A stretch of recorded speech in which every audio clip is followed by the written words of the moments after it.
একজন শিক্ষক বলতেন, জীবনে যা কিছুই করো না কেন, নিজের সুখের চাবিকাঠি অন্য কারো হাতে তুলে দিও না। কখনোই কারো ওপর এত বেশি নির্ভরশীল হবে না যে তাদের সামান্য অবহেলাতেই তোমার মন খারাপ হয়ে যায়, বিশেষ করে মানসিকভাবে। তোমার মন খারাপ?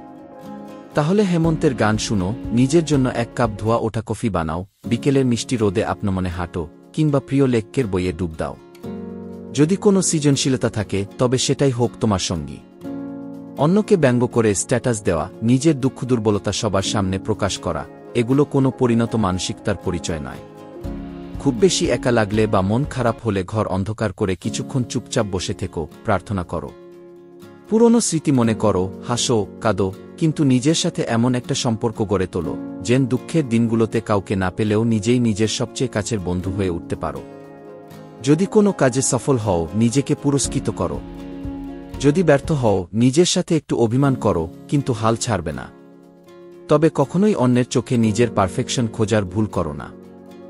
কারণ মানুষ সবসময় তোমার গুণের চেয়ে তোমার ত্রুটিগুলো দেখতেই বেশি পছন্দ করবে। তুমি যদি পারো, সেটাই যথেষ্ট। একা রেস্টুরেন্টে বসে খাওয়াটা স্বাভাবিক মনে করো, একা পার্কে সময় কাটানোটা যেন হাস্যকর না লাগে। নিজেকে আর্থিকভাবে স্বাধীন করো, যাতে মুড অফ থাকলে নিজের জন্য এক টুকরো চকলেট কিনতে পারো, নিজের জন্মদিনে নিজেকে একটা সুন্দর উপহার দিতে পারো।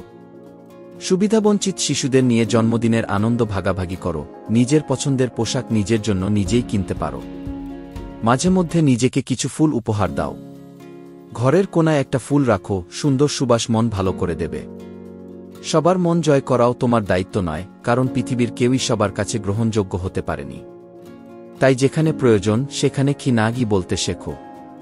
আমার বাবা মা আমাকে বোঝে না, বন্ধুরা আমাকে সময় দেয় না, কাছের মানুষ আমাকে অবহেলা করে, এসব ভাবনাকে প্রশ্রয় দিও না।